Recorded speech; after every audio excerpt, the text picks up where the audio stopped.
Hello दोस्तों, कैसे हो आप सभी। स्वागत है आपका आपके अपने YouTube channel Pawan Singh lectures में।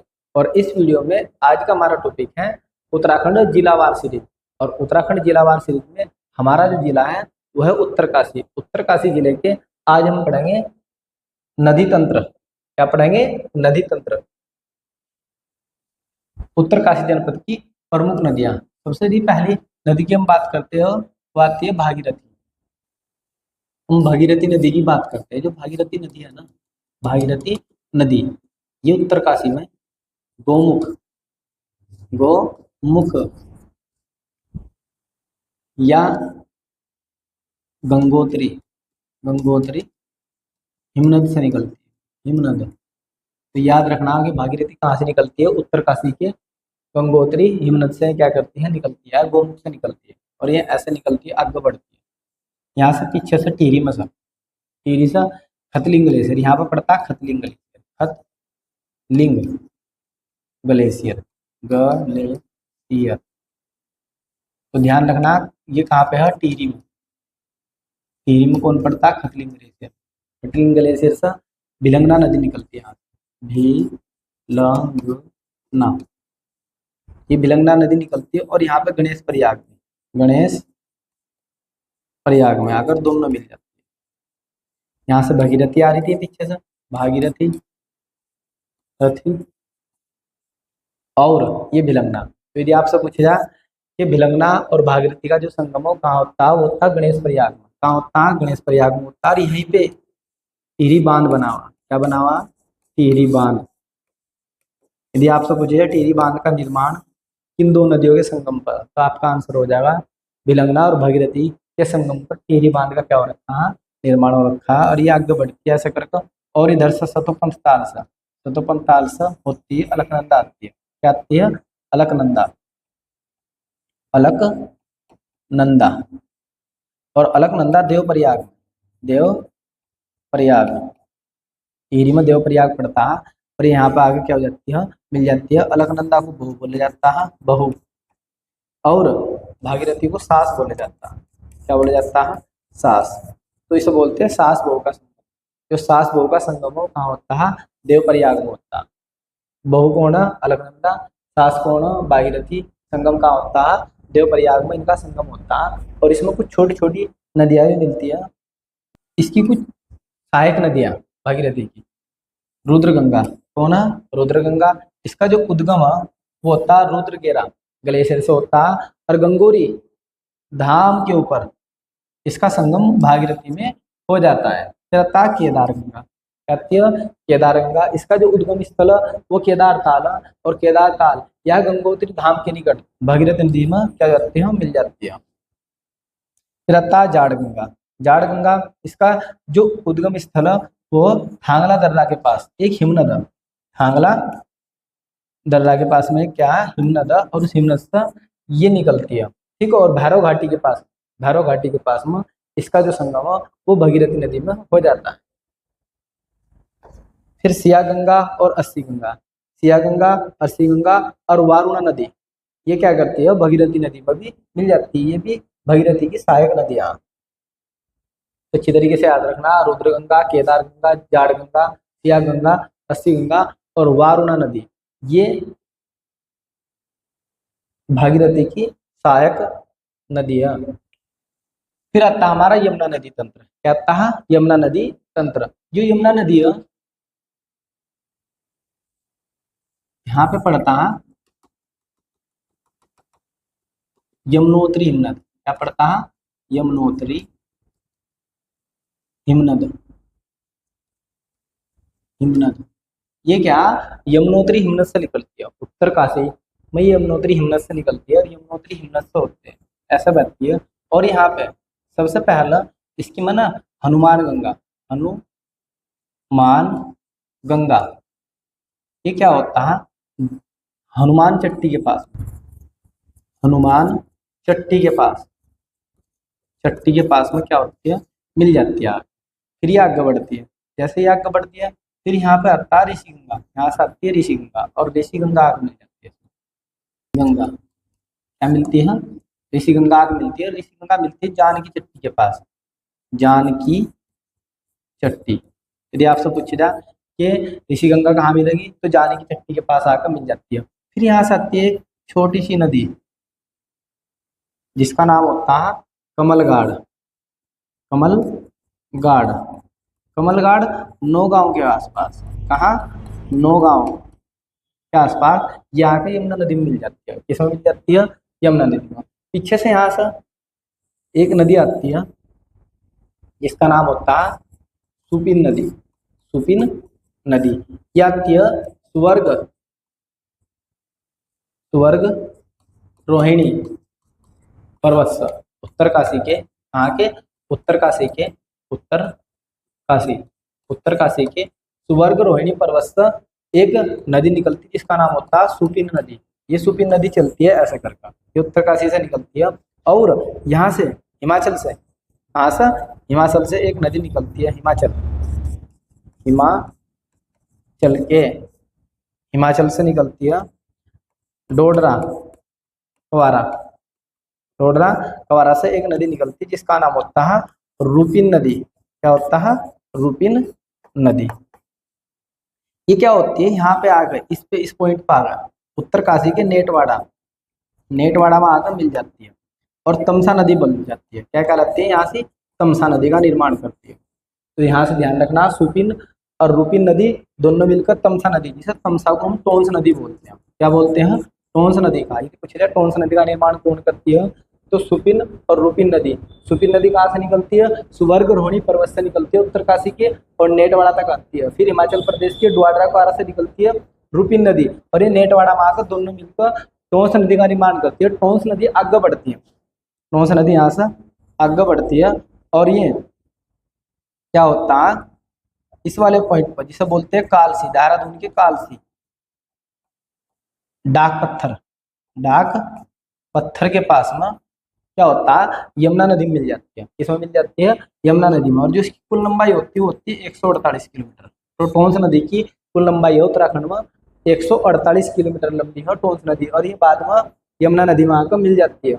यदि पूछा जाए कि यमुना नदी की सबसे प्रमुख सहायक नदी कौन सी है, तो टोंस नदी सबसे ज्यादा जल देती है यमुना नदी को। टोंस नदी सर्वाधिक जल देती है, सबसे प्रमुख सहायक नदी है। यदि पूछा जाए यमुना की सबसे प्रमुख सहायक नदी कौन सी है, तो वह टोंस नदी है। 148 किलोमीटर लंबी, सर्वाधिक जल देती है यमुना नदी को। फिर क्या होता है? यमुना नदी से जैसे आगे चलती है तो यहाँ पे रामपुर मंडी के पास में आसन नदी यमुना नदी में मिल जाती है। किसमें मिल जाती है? यमुना मिल जाती है। और यहाँ पे इसी पॉइंट से यहाँ पे शक्ति नहर निकलती है। यहाँ से क्या निकलती है? शक्ति नहर का क्या होता है? निर्माण होता है और बाद में जाकर ये क्या होती है? उत्तराखंड से बाहर हो जाती है। कहाँ से बाहर हो जाती है? उत्तराखंड से बाहर हो जाती है। और यमुना नदी की कुल लंबाई होती है 1376। कितनी है? 1376। यमुना नदी की कुल लंबाई कितनी है? 1376। जबकि उत्तराखंड में इसकी लंबाई कितनी है? 136 किलोमीटर। कितनी है? 136 किलोमीटर। यदि पूछा जाए यमुना नदी की कुल लंबाई उत्तराखंड में कितनी है, तो 136 किलोमीटर है। जबकि भारत में कितनी है? 1376 किलोमीटर इसकी लंबाई है।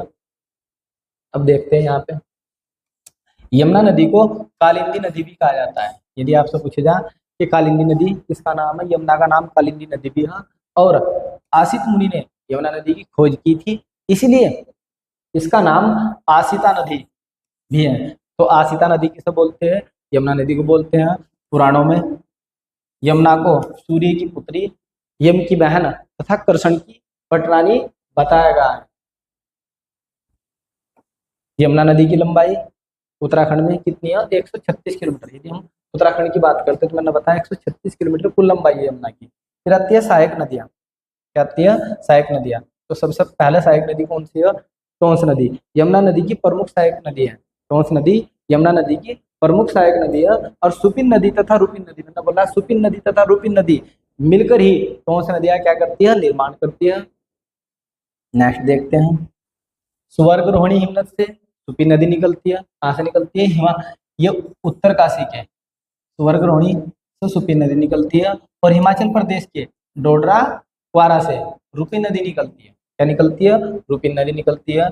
सुपिन नदी और रूपिन नदी का संगम नेटवाड़ा में कहाँ होता है? नेटवाड़ा उत्तर काशी में होता है। और इसके बाद यह टोंस नदी कहलाती है। क्या कहलाती है? टोंस नदी कहलाती है। टोंस नदी देहरादून के कालसी में, देहरादून के कालसी में डाक पत्थर बैराज के आसपास यमुना नदी में क्या हो जाती है? मिल जाती है। और इसकी कुछ छोटी छोटी सहायक नदियां हैं। ऋषिगंगा, ऋषिगंगा इसका जो उद्गम स्थल है वो बंदर पूंछ, मैंने आपको बताया था कि ऋषिगंगा बंदरपूंछ ग्लेशियर से निकलता जान की पट्टी में, कहाँ सी? जान की पट्टी के आसपास यमुना नदी में क्या जाती है? मिल जाती है। फिर हनुमान गंगा, इसका उद्गम स्थल बंदरपूंछ पर्वत, जो हनुमान चट्टी में, हनुमान चट्टी के पास यमुना नदी में क्या कर लेती है? संगम कर लेती है। फिर आता कमलगाड़ नदी, ये कमलगाड़ नदी नौगांव में, नौगांव यमुना नदी में मिल जाती है। वेरी वेरी मोस्ट इंपोर्टेंट, यहाँ से क्वेश्चन बार बार बनता है। पुरोला घाटी, जो पुरोला घाटी है ना, वो कमल नदी का वरदान कहा जाता है, यानी कि जो कमल नदी है उसी के कारण जो पुरोल घाटी है वह देखने को मिलती है, इसलिए कमल घाटी का वरदान पुरोला घाटी को कहा जाता है। कमल नदी का वरदान पुरोला घाटी को कहा जाता है। फिर आता उत्तरकाशी जनपद की प्रमुख परियोजना, हम परियोजना की बात करते हैं तो पहली परियोजना है वेरी वेरी मोस्ट इंपोर्टेंट, जो यहाँ से सबसे ज्यादा बनती है, मनेरी भाली परियोजना। सबसे पहले है मनेरी भाली परियोजना। तो ये किस नदी पर है? यही पूछा जाएगा, मनेरी भाली परियोजना। या तो पूछा जाएगा किस जनपद में हो, तो उत्तरकाशी में। किस नदी पर? तो ये भागीरथी नदी पर। किस नदी पर? भागीरथी नदी पर। ये लगभग 90 मेगावाट ये परियोजना है। फिर आता है लोहारी नाग परियोजना। लोहारी नाग परियोजना भागीरथी नदी पर। लोहारी नाग परियोजना किस पर? भागीरथी नदी पर बनी है। इस परियोजना की बात करते हैं, लगभग 600 मेगावाट। कितनी की है? 600 मेगावाट की परियोजना है। फिर आता हनुमान गंगा परियोजना। हनुमान गंगा परियोजना ये किस पर? हनुमान गंगा पर। किस पर है? हनुमान गंगा पर ये परियोजना। फिर आता है करमोली परियोजना। करमोली परियोजना है जाड़ गंगा पर। इस पर है जाड़ गंगा पर, लगभग 140 मेगावाट की है परियोजना। कितने की है? 140 मेगावाट की परियोजना। फिर आता है सोनगाड़ परियोजना। सोनगाड़ परियोजना है यमुना नदी पर। सोनगाड़ परियोजना कहाँ? यमुना नदी पर। फिर आता है तालुका संकारी परियोजना, ये किस पर है? टोंस नदी पर। किस पर बनी हुई है? टोंस नदी पर। फिर आता है नेटवार मोरी जल विद्युत परियोजना, यह टोंस नदी पर। किस पर है? टोंस नदी बनी हुई है। फिर आता है लिमची गाड़ परियोजना। लिमची गाड़ परियोजना भागीरथी नदी पर बनी है। तो ये उत्तरकाशी जनपद की प्रमुख परियोजना है, जो एग्जाम्स में बार बार ये पूछा जाएगा कि कौन सी परियोजना कहाँ, या पूछा जाएगा किस नदी पर। तो यहाँ आप लोगों को एक बार रिवाइज कर लेना, अच्छी तरीके से याद हो जाए। अब आता हमारा टॉपिक आता प्रमुख कुंड। उत्तरकाशी के प्रमुख कुंड, इसमें से कुछ ठंडे कुंड और कुछ गर्म कुंड, अच्छी तरीके से याद रखने में यहाँ पे कंफ्यूजन थोड़ा ज्यादा बनता है। देखते हैं, पहला था सप्तऋषि कुंड। ये सप्तऋषि कुंड ये यमुनोत्री से लगभग 1416 किलोमीटर दूर स्थित है, और यह एक प्रकार का कैसा कुंड? ठंडा कुंड। तो यदि पूछा जाए सप्तऋषि कुंड कहाँ स्थित है, तो ये उत्तरकाशी में स्थित है, यमुनोत्री के पास में, और ठंडा कुंड। और इसे यमुनोत्री का उद्गम भी माना जाता है। क्या माना जाता है? उद्गम। फिर था सूर्य कुंड। सूर्य कुंड दो, एक ठंडा कुंड और एक गर्म कुंड। तो ये ठंडा कुंड सूर्य कुंड, और ये कहाँ पड़ता है? गंगोत्री में। एक सूर्य कुंड और भी है, आप लोग कंफ्यूज हो जाओगे। सूर्य कुंड, एक सूर्य कुंड वो आप लोगों का यमुनोत्री में। यमुनोत्री में यदि यमुनोत्री वाले की बात करते हैं तो वो गर्म कुंड, ये वाला ठंडा कुंड। ये जो सूर्य कुंड है यमुनोत्री में स्थित है, ये एक प्रकार का गर्म कुंड, तो ध्यान रखना अच्छी तरीके से। फिर आता है ब्रह्म कुंड या विष्णु कुंड। ये कुंड भी भागीरथी शिला के पास स्थित है, गंगोत्री में। फिर आता है गंगानी कुंड। गंगानी कुंड भी दो, एक ठंडा है और एक गर्म। जो गंगानी कुंड है जो यमुनोत्री में वह ठंडा है, और यदि गंगानी कुंड गंगोत्री में पूछा जाएगा, जो गंगोत्री वाला क्या है? वो गर्म कुंड, गर्म कुंड। तो यहाँ से थोड़ा सा कंफ्यूजन आप लोगों को देखने को मिलेगा। नेक्स्ट देखते हैं, देखो। फिर आता है आप लोगों का गर्म कुंड। अब आते हैं गर्म कुंड। फिर आता है गर्म कुंड में सूर्य कुंड। अभी हमने पढ़ा था वो जो ठंडा कुंड था वो आप लोगों का गंगोत्री में था। अब आता है सूर्य कुंड, और ये कहाँ पे है? यमुनोत्री मंदिर के पास स्थित है, और ये एक प्रकार का गर्म कुंड है। वो गंगोत्री में था, वो ठंडा था, ये आप लोगों का गर्म है। फिर आता है गंगानी कुंड। अभी हमने गंगानी कुंड पढ़ा, यह एक गर्म कुंड है, और ये कहाँ से है? गंगोत्री में। कहाँ है? गंगोत्री में। यदि ठंडे की बात करें, ठंडा कहाँ से? यमुनोत्री में। कन्फ्यूजन नहीं रखना, एक बार दोहरा लेना अच्छी तरीके से। फिर जलप्रपात वाटरफॉल, इसमें खेड़ी जलप्रपात उत्तरकाशी जनपद में स्थित है। फिर इसकी प्रमुख झील व ताल, प्रमुख झील व ताल। फिर आता नचिकेता ताल। आप लोगों ने पढ़ा होगा नचिकेता के बारे में। जो नचिकेता होते हैं वे क्या करते हैं, अपने पिताजी से प्रश्न पूछते हैं कि जो ये शरीर मरने के बाद कहाँ जाता है, जो आत्मा इसका क्या होता है, ऐसे ऐसे प्रश्न अपने पिताजी से पूछते हैं। तो जो उनके पिताजी होते हैं ना, तो वे कहते हैं कि इसका मुझे कुछ नहीं पता कि कहाँ से क्या होता है, और इसका जो आंसर है वो यमराज दे सकते हैं, यमराज के पास चले जाओ। किसके पास चले जाओ, यमराज के पास चले जाओ। तो ऐसा माना जाता है कि जो नचिकेता होता है ना, वो यमराज के पास चले जाते हैं इस प्रश्न का उत्तर प्राप्त करने के लिए, कि जो व्यक्ति वो मर जाता है तो मरने के बाद क्या होता है, फिर उसमें प्राण कैसे डलते हैं, इस आत्मा का क्या किया जाता है। तो ऐसे ऐसे ये प्रश्न करता है नचिकेता, छोटा सा बालक होता है, और इसे यमराज के पास भेज जाता है, यमराज के पास चले जाता है। यह ताल उत्तरकाशी से 32 किलोमीटर दूर है। कितने किलोमीटर दूर है, 32 किलोमीटर दूर, और चौरंगी खाल से 3 किलोमीटर दूर स्थित माना जाता है। इस स्थान पर नचिकेता नचिकेता और यमराज, ऐसा माना जाता है कि यमराज से मिलने के लिए जाता है, यमराज से इसकी बात होती है। और वे कहाँ होती है, इसी स्थान पर होती है। नचिकेता यमराज आपस में संवाद करते हैं, बात करते हैं, जिसे इस ताल का नाम नचिकेता ताल पड़ जाता है। इसी कारण से इसका जो नाम है वो क्या पड़ता है, नचिकेता ताल पड़ जाता है। फिर आता है डोड़ी ताल। यह ताल उत्तरकाशी में स्थित है। मेन आप लोगों को याद रखना कहाँ से है, उत्तरकाशी में स्थित है। और इसके 6 कोने हैं। कितने कोने हैं, 6 कोने। आप लोगों से पूछा जाएगा कि 6 कोनों वाला ताल कौन सा, आप लोगों का आंसर हो जाएगा डोड़ी ताल। 6 कोनों वाला ताल है तो आपका आंसर हो जाएगा डोड़ी ताल। देखो यह ताल 6 कोनों वाला, कितने कोने हैं इसके, 6 कोने हैं। इसी ताल से असीम गंगा भगीरथी की सहायक नदी का उद्गम होता है। तो ध्यान रखना, यदि आपसे पूछे जाए डोडी ताल से किसका गंगा का निर्माण होता है, तो असीम गंगा इससे निकलती है। और ये किसकी सहायक नदी है, भगीरथी की। फिर था केदार ताल। यह ताल उत्तरकाशी जनपद में गंगोत्री से 20 किलोमीटर दूर स्थित है। यह ताल फुलैया सागर पर्वत श्रृंखला पर स्थित है। इस ताल से भगीरथी की सहायक नदी केदार गंगा क्या होता है, उद्गम होता है। यदि आपसे पूछा जाए केदार गंगा उद्गम कहाँ से होता है, तो केदार ताल। केदार गंगा का उद्गम कहाँ से होता है, केदार ताल। और ये किसकी सहायक नदी है, किसकी सहायक नदी है, भगीरथी की। नेक्स्ट देखते हैं पचकंडी ताल। पचकंडी ताल में से एक ही प्रमुख चीज है, यहाँ से ये पूछा जाता है, इसका जो जल है ना वो उबलता रहता है। ये पूछ लिया जाएगा इस ताल का जो जल है वो में उबलता रहता है, तो आपका आंसर हो जाएगा पचकंडी ताल। और ये उत्तरकाशी में स्थित है। फिर नेक्स्ट है कुछ ताल और उसमें, जैसे देवताल, खीड़ा ताल। सीधा सीधा पूछ लिया खीड़ा ताल कहाँ स्थित है, तो उत्तरकाशी में। फिर आता लामा ताल कहाँ स्थित है, उत्तरकाशी में। हराड़सर ताल कहाँ स्थित है, उत्तरकाशी में। बाएं ताल कहाँ स्थित है, उत्तरकाशी में। फिर आ जाएगा रोहिसाडा ताल कहाँ स्थित है, उत्तरकाशी में। आज की वीडियो में इतना ही।